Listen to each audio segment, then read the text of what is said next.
You strong.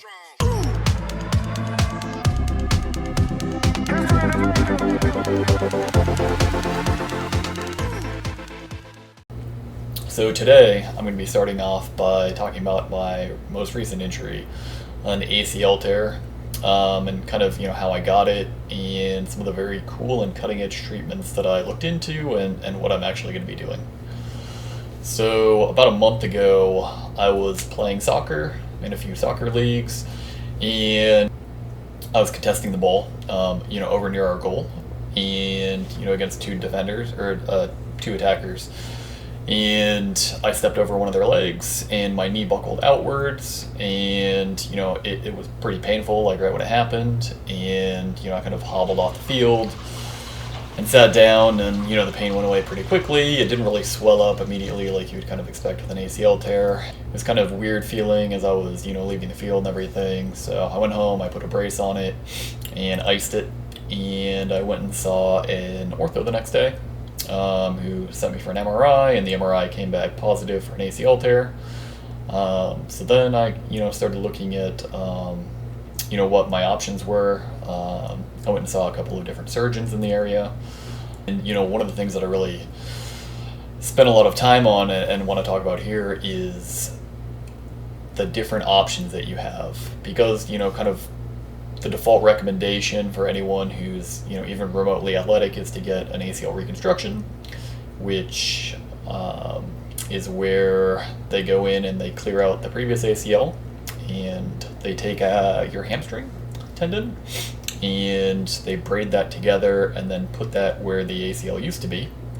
And so you have a new ACL kind of made of that hamstring. It's like two different secondary tendons in the hamstring, and they kind of drill holes in the bone and then anchor it.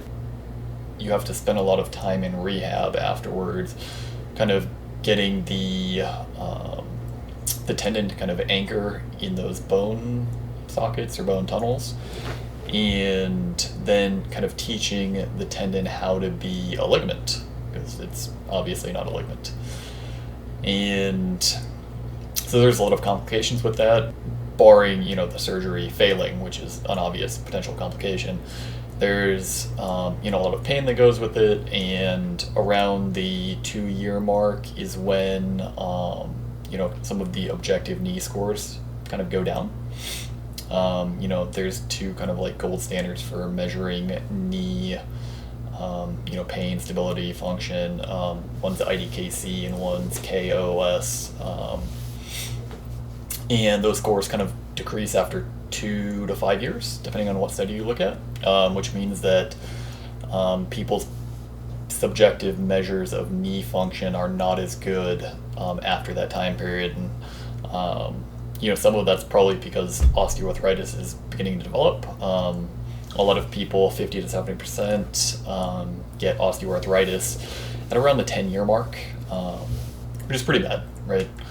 Osteoarthritis is a painful degenerative condition, and so when I was doing the research, I was looking for potential alternatives to avoid osteoarthritis, and I found a few.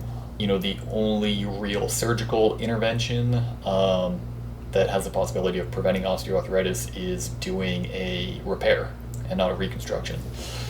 And then there's some secondary or adjunct therapies, like regenerative medicine, that haven't really shown enough promise yet to be a primary therapy. So I'll go into both of those. And so the repair is what used to be done for the last, maybe the early part of the 20th century, up until about the 1970s, when the ACL reconstruction was kind of, came into favor. It had better clinical outcomes. A lot of people who got the repair prior to that had re-tears, especially for mid-substance tears, which means like it tore down the middle. So, the reconstruction had a much higher success rate and continued to go up with the advent of arthroscopy.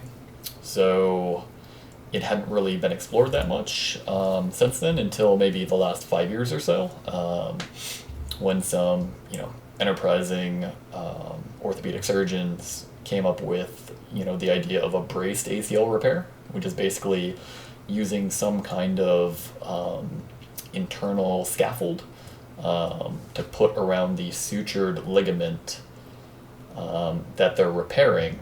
So they go in and they stitch together as best they can the fibers of an ACL, which I don't know if you guys have never seen an ACL surgery. The fibers actually look kind of like fluffy cotton, so I don't know how they do that well, but they go and they suture it together, and then they put a brace around it, or a scaffold, and that scaffold actually allows the healing factors that are what would repair your other ligaments, and why a lot of other ligaments don't necessarily need surgery. So it allows those healing factors and platelets and everything to aggregate around the ligament that needs to be repaired, and it can actually start repairing. And the success rate is surprisingly high for a new therapy. So I found a surgeon in the area who was willing and able and had a good track record. He said that he's been successful 22 out of 25 times, so 88% success rate with this treatment, where the ACL success rate is between 93 and 97%, but the way I kind of viewed it is the long-term pain and risk of osteoarthritis is much lower with the repair, and being as the repair is using the native ligament,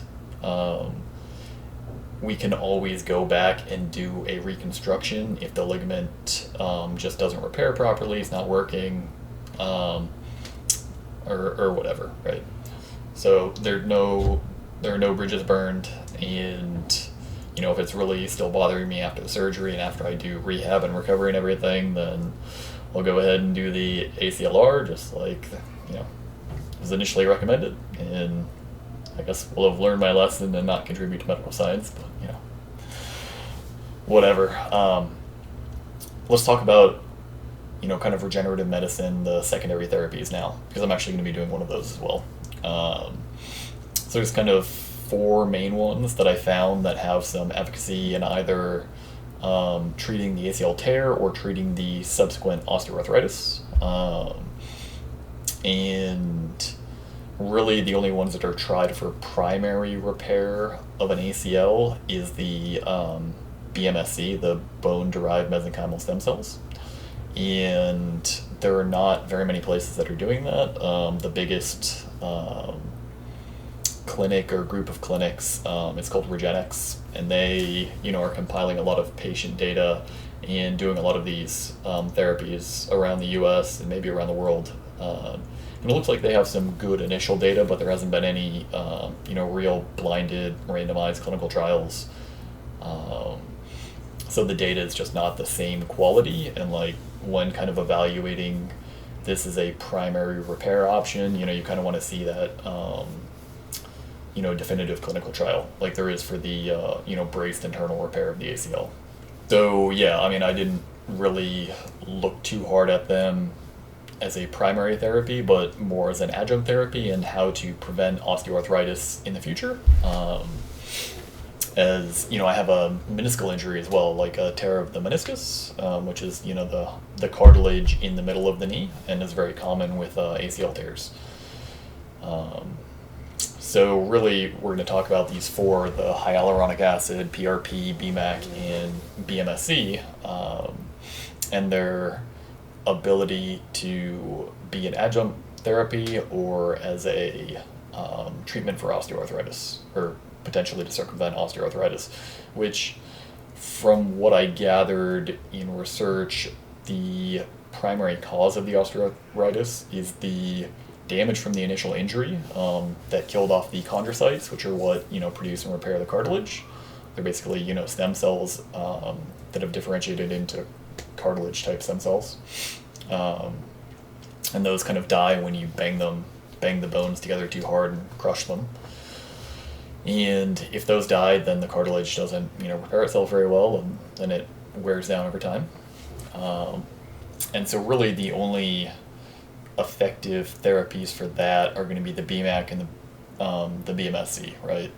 BMAC is a bone marrow aspirate, and um, the BMSC, the bone-derived mesenchymal stem cells, are a concentrate of BMAC. They take a lot of extra BMAC and then they centrifuge it and they take the stem cells out of it, whereas BMAC includes more of the healing and growth factors and platelets and that kind of stuff from the bone marrow. They take that stuff out and they inject it into the damaged area, and some of those stem cells differentiate into chondrocytes and they help repair the cartilage.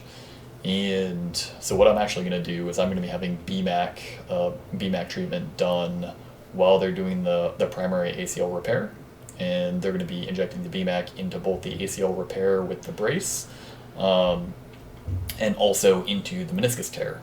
So hopefully that BMAC will help heal both of those injuries, and I'm going to be chronicling it after this, maybe on a weekly basis, giving a status update, taking some pictures and everything, for my own, chronicling my progress and everything. So I'm going to be, doing a lot of rehab and everything, but also because I really want the kind of information about this that I found, to be put out there. Because really when you're looking into how to fix an ACL injury, almost everything is about reconstruction, right? Like there's 150,000 in the US done per year, and 99.99% of these people are getting reconstructions without fully realizing that there's a lot of potential long-term consequences from it, and that there are potential options in your treatment. So, hopefully you guys got a lot from this. I will take more videos and photos of, my knee after surgery. The surgery is tomorrow at 10:30, so wish me luck. If you guys have any comments or questions or concerns or anything like that, just put it in the comments below. Thanks.